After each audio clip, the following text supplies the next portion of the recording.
Ваши преподобия, особено ми е приятно да открия вечерта, на която ще представим тази книга, написана от Славибор Брояр в монашество отец Сава Хилендарец, който е оставил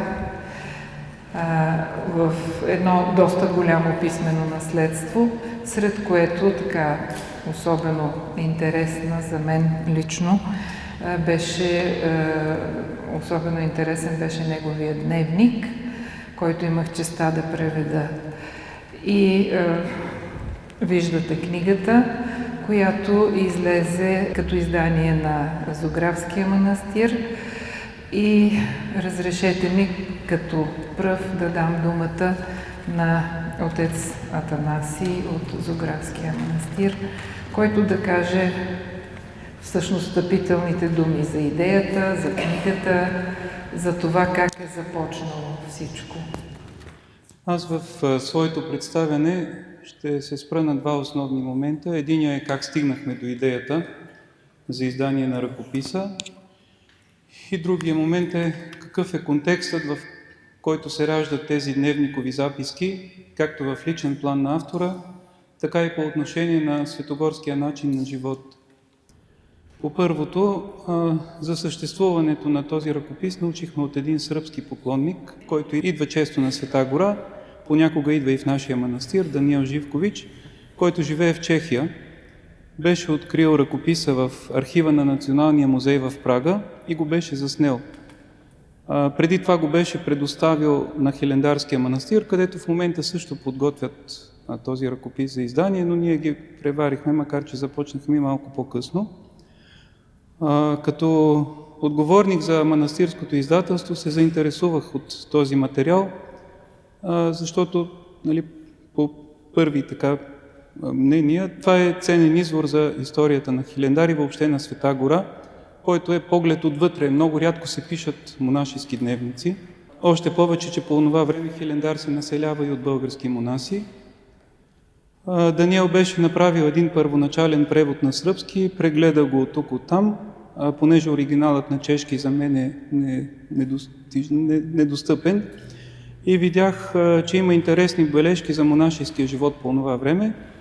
След това с помощта на наши учени сътрудници достигнах до професор Младенова и предложих да се заеме с превода, и така започна съвместната ни работа някъде в началото на 23-та година.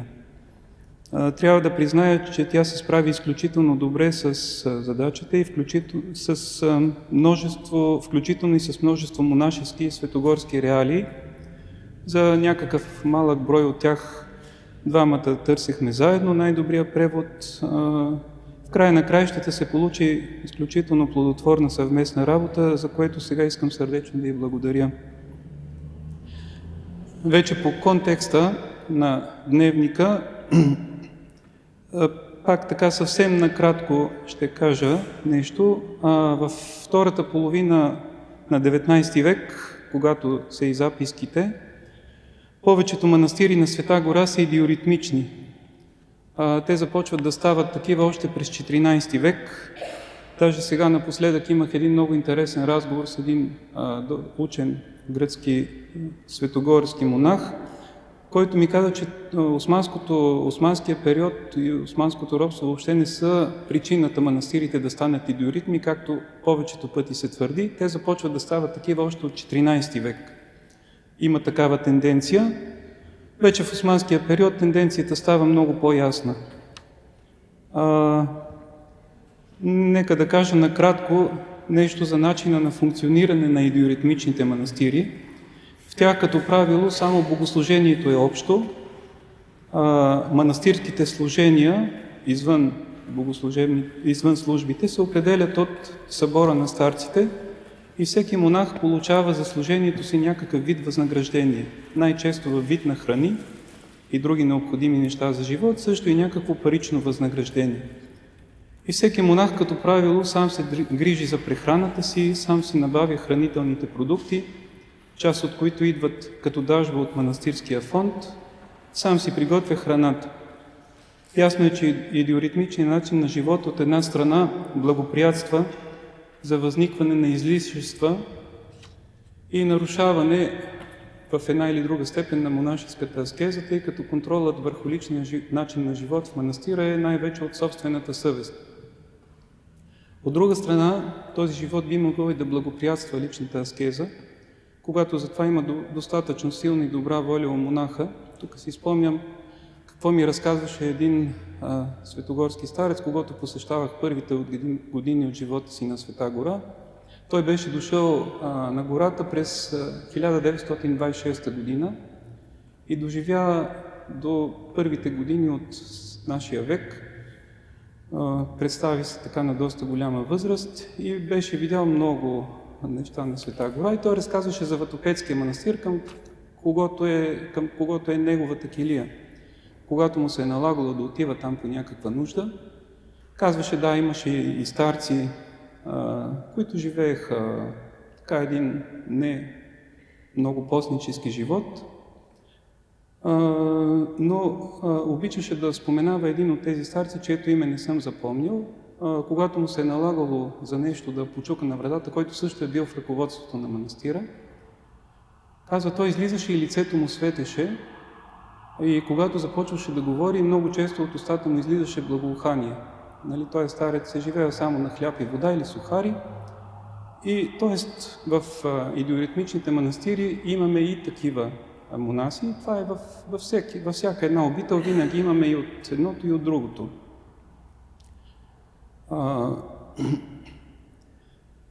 Та с една дума, нали, имаме там възможности за по-разпуснат, но и за съвсем аскетически живот. Това, което виждаме при описанията на отец Сава Хилендарец, в повечето случаи е един доста критичен поглед към заобикалящия го манастирски живот. И това е естествено по няколко причини. За разлика от повечето от своите събратя монаси, той има едно не лошо образование, което по това време, нали, тук на Балканите като цяло липсва. Заедно с това донася със себе си в манастира някои типично западни особености, като вяра в науката, ентусиазъм от научните открития, интерес към природата. Коренно различни са и неговите хигиенни навици, често миене, стремеж към здравословно хранене. Той идва в манастира като вегетарианец. Има едно изключително силно чувство за порядък, поради което по-късно успява да събере информация и да опише с подробности живота на Света гора в няколко книги, както и да събере и подреди манастирския архив и библиотека, които и до сега в голяма степен тяхната подредба е оставената от него. В никакъв случай не бива да се пропускат неговата добросъвестност при изпълняване на всяко от манастирските служения, както и неговата социална ангажираност. Той е човек, който приема при сърце болката и страданието на другите хора. Затова години наред в светския си живот се грижи за малки бездомни осиротели деца, 3 от които довежда и в Хилендар. От друга страна разбираме, че авторът на дневника при идването си на Света гора не е придобил почти никакви основни понятия за православната вяра, която приема няколко месеца преди това, нито за монашеските светогорски традиции. Постъпването в манастира не е съвсем класическо, т.е. от любов към Бога и желание изцяло да се предаде в служение нему. Както той сам пише, основното му желание в онзи период от живота му е да се откъсне от светския шум и безгрижно да гледа в бъдещето. Другаде пък се радва, че се освободил от отговорностите и проблемите в света, където е понасял загуби от суша и лошо време, и това е било мотив да търси подслон в манастира. Другаде пък пише, че целта му не е да бъде светец, да ходи постоянно в църква, да извършва монашеско правило, но да бъде далеч от неволите и грижите, които са вгорчавали мирския му живот. Пак в този контекст за него молитва е да работи добросъвестно за доброто на манастира, а религия е умният начин на живот, т.е. живот според предписанията на рационалния научен разум.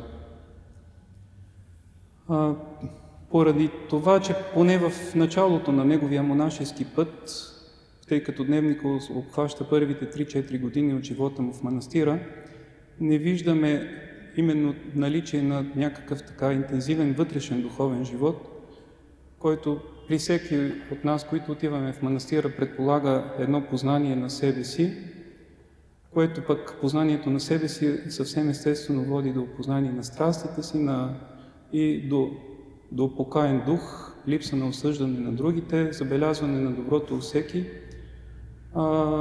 При него виждаме една склонност към едно така доста критично отношение към заобикалящите го нрави, не че не е имало какво да критикува.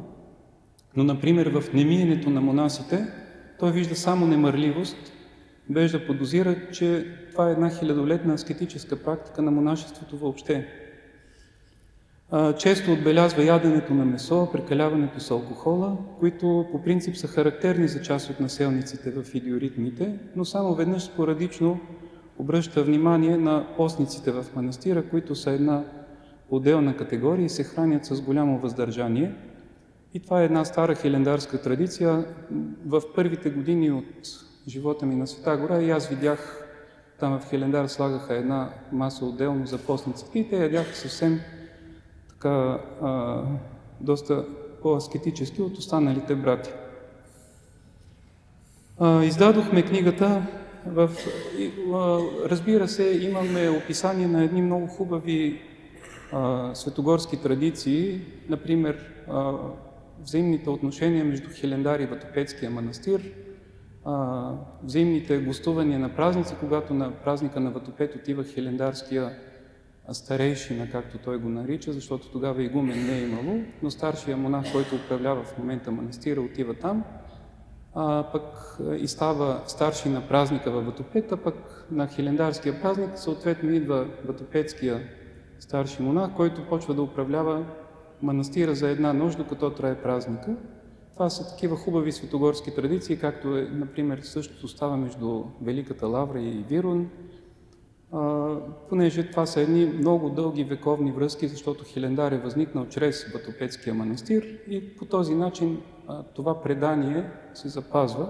И други такива хубави исторически детайли са изложени в дневника, също и подробно изложени начина въобще на функционирането на един идиоритмичен манастир, което като цяло липсва, защото монасите не са склонни да водят дневници като цяло.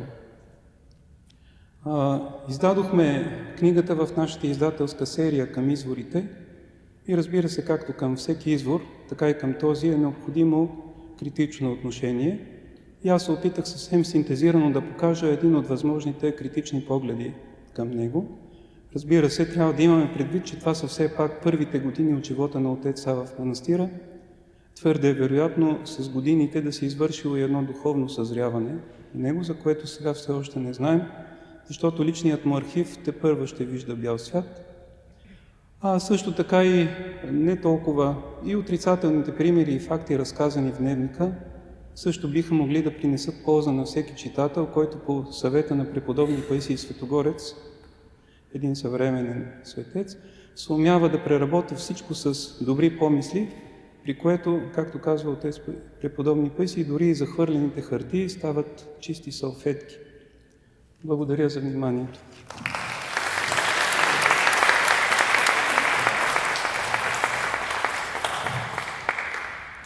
Благодаря на отец Атанасий за това, че ни посвети в началото, в идеята, с която е започната тази книга. По-нататък бих искала да дам думата на професор Владимир Пенчев, който може да ви запознае малко по-подробно с отец Сава, преди да стане отец Сава, докато още е бил Славибор Брояр, а и с неговата работа след, т.е. неговото сътрудничество по-скоро с Шурея му, който е бил преподавател по история в Карловия университет и кореспонденцията между тях всъщност е една автентична научна кореспонденция от 19 век. Така че сега давам думата на професор Пенчев. Благодаря. Аз ще се опитам поне мъничко да ви приближа личността на Сава Хилендарец. За първи път се срещнах с това име преди повече от 40 години, редактирайки превод на една книга за чешко-българските отношения, която така и не излезе тогава. Но името ми не направи впечатление, нямах представа изобщо, че чех може да бъде православен монах, и то в Атон, в една обител. Впоследствие, това може да го прочетете в предговора на дневника, в личността и дейността на Сава Хилендарец се задълбочи един чешки колега българист, Марцел Черни, който издаде доста публикации на тази тема, някои включително и на български, но не малка част на чешки. По тази причина ми се струва, че той до голяма степен остава непознат у нас. И поклон пред инициаторите на това издание, защото искам да вярвам, че то наистина ще ни приближи Сава Хилендарец, макар и 100 и кусор години по-късно. Имайте предвид, че семейството на Славибор Броер, както и името на отец Сава, е от Судетите. То е немскоязично и неговото пълно име е, запазете дъх, Славибор Криштоф Йонатан Еремиеш Броер. И това, за което стана дума, едната от 7 деца са били в семейството Апропо. Едната от сестрите му се омъжва за Йозеф Калаусек, който е, може би, един от най-известните, не само преподавател, той си е учен историк, който в чешкото общество по онова време, в края на 19 век, има доста сериозно място. И наистина и кореспонденцията между двамата е един от начините за да се запознаем с личността и делото на Славибор Броер. Любопитно е, че той наистина е добре образован, стана дума за това. Учи в немско училище в Прага, макар че е роден в Кутна Хора. Това е едно много красиво градче, недалеч от Прага, с един от най-интересните храмове, апропо католически, естествено. Свята Барбара, който е така едно от лицата на чешката храмова архитектура. В Прага Броер учи, започва да говори освен на немски, научава и латински и чешки, естествено. И в общини това му дава доста възможности за развитие по-нататък. Явно е бил ученолюбив. Родителите му обаче решават да го насочат към стопанска дейност, защото така, доколкото е ясно, баща му има стопанство, което трябва да се развива респективно, и даже го пратят да се учи на управление на стопанството при свой вуйчо, който тогава е в Галиция, сегашна Украйна, някъде в околностите на Лвов.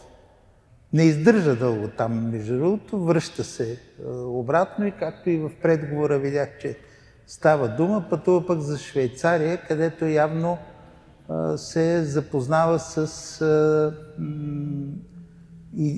идеите с филантропични идеи и като се връща обратно в Кутна Хора, се опитва да създаде един вид институция за изоставени деца. Стана дума и за това. Другото характерно в онния период, че също стана дума, че се увлича по вегетарианството и всъщност това е момента, в който не само става вегетарианец, но и започва да публикува първите си статии. Всъщност са в немски вегетариански издания. Според информациите, в края на 70-те години на по-миналия вече век, губи голяма част от наследството си, не става ясно защо, и решава, че повече няма място там, не може да се реализира вкъщи. И тъй като това е периода, в който всъщност доста чехи се насочват към Балканите в търсене и на реализация, в търсене и на възможности за по-сносен живот. В конкретния случай водеща явно е идеята да организира този институт, тази институция за изоставени деца и му трябва всъщност земя за целта, която се оказва, че в Сърбия е много по-евтина, отколкото в Чехия. И в 1881 година се установява в Лесковачко, едно село Рударци, където купува земя и се опитва наистина да създаде там хем вегетарианска за друга, хем за такива изоставени деца. Интересно е, че вероятно там в местната православна църква конвертира, т.е. приема православието, но и това не е много сигурно, предполага се по-скоро, като се среща и с един отец, който е в хилендарския метод в Ниш по това време, отец Василий, който му разказва явно го омайва в общини или го зарибява, както бихме казали днес, колко е хубаво на Света гора, и заедно с трима от възпитаниците си, те наистина малко странно, там винаги трудно са стъпвали външни хора, но те акостират, така да се каже, на Света гора и реално живее там близо 2 години без като гости, един вид, но през 1883 година се замонашват и 4-мата, т.е. и той и 3-мата му ученици. Сега, тук е любопитно, че той е искал първоначално да приеме монашеското име, свързано с последния носител на славянското богослужение в чешките земи, Свети Прокоп, но православният вариант, т.е. гръцкия на името Прокопий, на чешки му звучало двусмислено и затова той се насочил към името на Светислава, т.е. на сръбския светец. И е станал Сава Хилендарски, хилендарец, на сръбския вариант е Хиландарец. Замонашват се и възпитаниците му, като получават имената Даниил, Антин и Панкрати. Практически само последния го надживява. Другите двама умират със сравнително млади. Стана дума, че в Хилендарския манастир, в който се установява и в който по онова време преобладават български монаси, едва по-късно той се сърбизира, така да се каже, е натоварен наистина да въведе ред, типично посредноевропейски, в библиотеката и в архивите и практически до смъртта си той се занимава с това, като междувременно започва и, така да кажем, литературната му дейност. Публикува най-напред в различни материали за монашеския живот, за битието в манастирите, дори и такива съвсем познавателни текстове за Атон,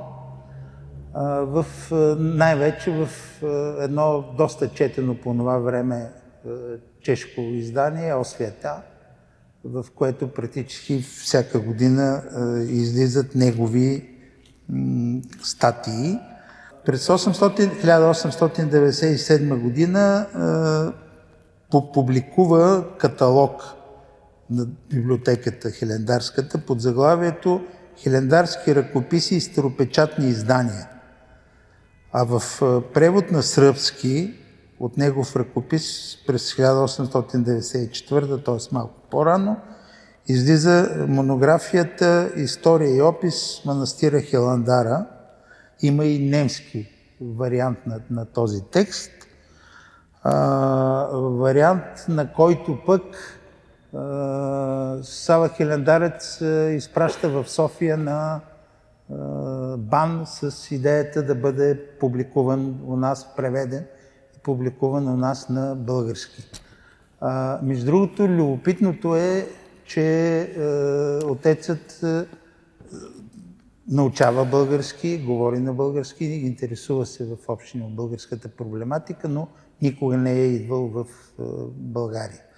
Та в конкретния случай БАН отговаря отрицателно, защото според академиците текстът е сърбоцентричен и е насочен към сръбска публика, а не към българската.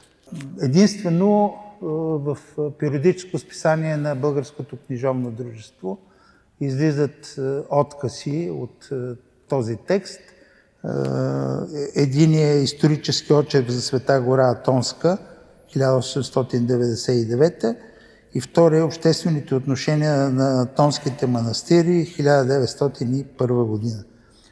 Факт е междувременно, че той изпраща същия този текст, който му отказват от София да бъде публикуван, го изпраща в Белград и там излиза под заглавието Света гора. Доста още публикации има Сава Хилендарец. За нас е интересно, че подготвя, остава в ръкопис за съжаление, и тук само ще вметна, че голяма част, най-вече кореспонденцията, е в архива на Народния музей в Прага се съхранява, а части, по-скоро текстове от този тип, има в архивите на Сръбската академия на науките. Та в конкретния случай става дума за една публикация, посветена на Онуфрий Попович Хилендарски, която също, за съжаление, остава в ръкопис. Най-сериозното му съчинение излиза през 1911 година, малко преди смъртта му, в Прага, под заглавие «Книга за Света гора Атонска». Текстът е близо 400 страници, структурирани в 3 раздела: исторически събития, обществени отношения в манастирите и обиколка по светогорските манастири, като всъщност представя всичките манастири в Света гора. Своеобразна автобиография, би могло да се каже, е неговото съчинение «Под манастирската стреха», което също остава в ръкопис. И тук накрая ще си позволя и да цитирам един откъс от него. Накрая, цитирам: «Накрая бих искал поне в ръкопис да оставя след себе си описание на манастирския живот от неговата отрицателна страна, тъй като приживе писах само за това, което беше достойно и красиво в Хилендар. Искам да събера всички трудности и горчивини на монашеското отречение, за да дам на бъдещите поколения вярна картина на монашеския живот, какъвто се явява на Атонската планина, в този център на покаянието. Мисля, че в дневника ще намерите още откровения от този порядък. Благодаря.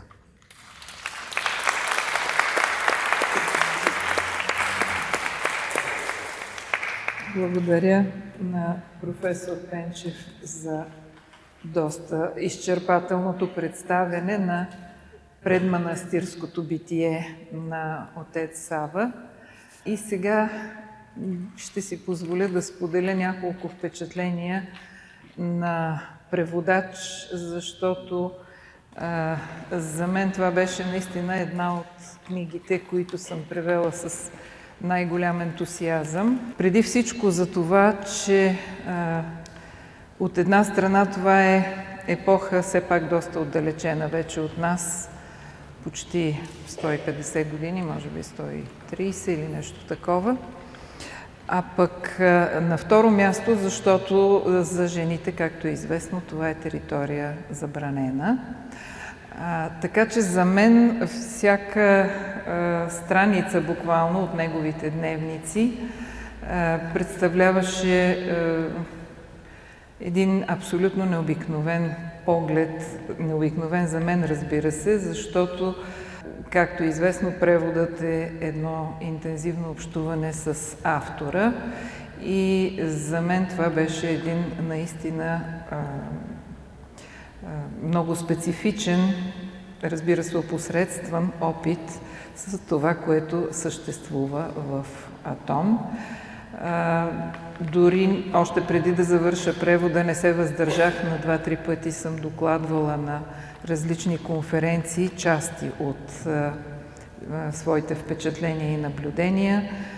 Едното от тях за мен беше поразително, всъщност това, че в неговия роден чешки проникват най-различни българизми, включително семантични, където той, тъй като не е изучавал систематично нито един от славянските езици, но пък за сметка на това идеално се е разбирал с всички, както в рамките на империята австрийската, така и след това, когато пътува за Атон, особено описанието на пътуването им от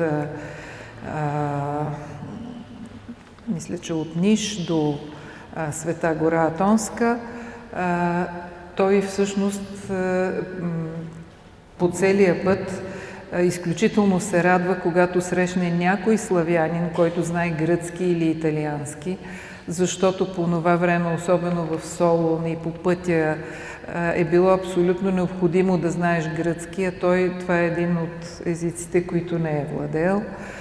И много се е радвал на всички немци или австрийци, с които може да си говори свободно на немски, както и на всички други славяни, които по някакъв начин могат да помогнат в пътешествието. Самото описание на пътешествието за нас е една невероятна екзотика, защото трудно можем да си представим времето, когато още не е имало ЖП линии, когато той с въздишка така казва, че нещо може да му се изпрати, но едва когато ЖП линията стигне от Солун до Сърбия. Изобщо някакви такива абсолютно драматични и проблематични ситуации, които за нас днес са абсолютно непознати. Но бих искала да обърна внимание и на нещо друго, което ме порази, а именно това, че ние винаги си представяме монашеския живот само като отдадено служение на Бога, но се оказва, че в битово отношение там има и редица тежки физически изпитания, които няма кой друг да извърши вместо тях. Така че ще си позволя да ви прочета няколко откъса от дневника, които ми се струват показателни изобщо за неговия живот и за живота изобщо в манастира. Не бива да забравяме, че дневника докато го е писал, е бил предназначен за сестра му и най-вече за нейния съпруг, така че той съдържа много информация, която би могла да интересува хората и много битови подробности, които биха могли да интересуват сестра му специално, защото е загрижена за неговото битие и за неговото здраве. Запис към 6 юли 1883 година.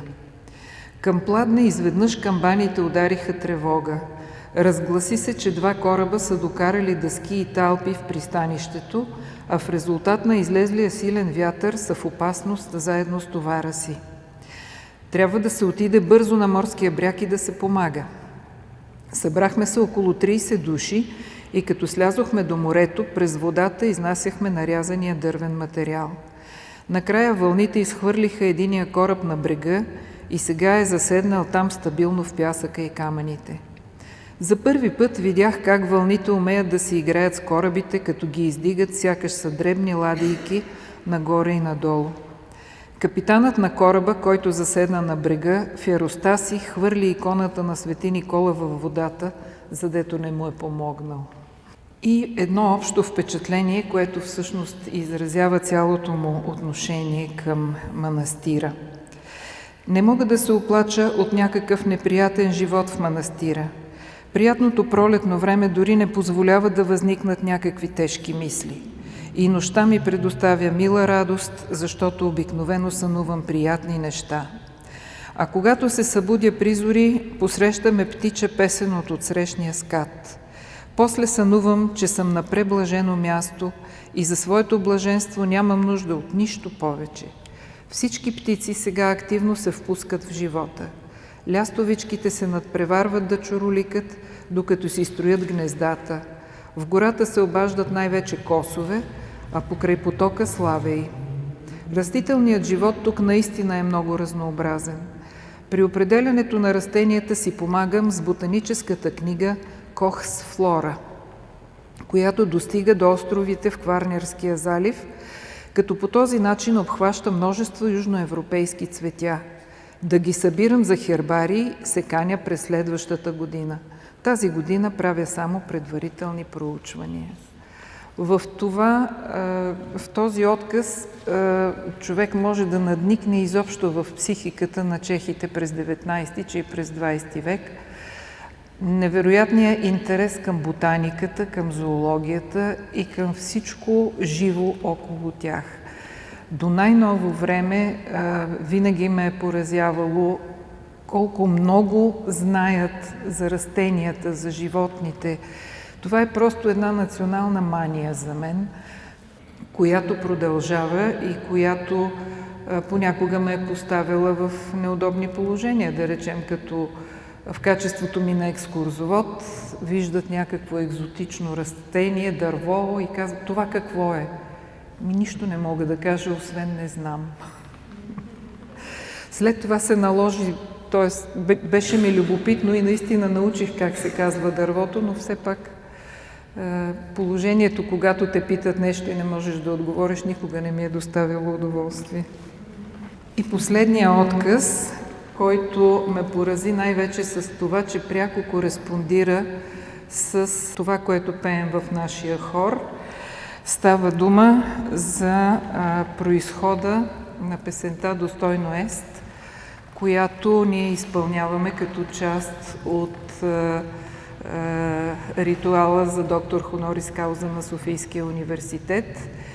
И можете да си представите колко бях изненадана, когато попаднах на този текст, записан с латиница в дневника на отец Сава. Достойно ест, яко воистину блажити тя Богородицу, присноблаженою и пренепорочною и Матер Бога нашего, честнейшую Херовим и славнейшую без сравнения Серафим, безистления Бога Слова рощшую, сущую Богородицу, тя величаем. Запис е към 28 януари 1983 година. Тази песен се пее всеки път на литургията, когато свещеникът се причастява от потира. Това е някакво соло и певецът много се старае при него, за да заслужи похвала. Тази песен се пее и от монасите при гощавките и при подобни случаи. Близо до Карея има една килия, известна под името Достойна. Преди много стотици години на тамошния отшелник му се явил ангел и написал с пръст на една каменна плоча тази песен с нареждането да се пее при всяка литургия в чест на Богородица. Камъкът бил изпратен от Карея в Цариград на патриарха и от тогава песента била приета сред църковните песнопения. От тогава, разбира се, ангелът е написал само текста на камъка и от тогава множество композитори са изпробвали така силите си, като са писали музика към този текст. Така че сега ще ви представим всъщност един от многото музикални варианти на тази песен. Това е музиката на Аверки и монах Рилец, с която ние я изпълняваме, когато Софийският университет връчва почетното звание доктор хонорис кауза. Така че сега ще чуете изпълнението на хора.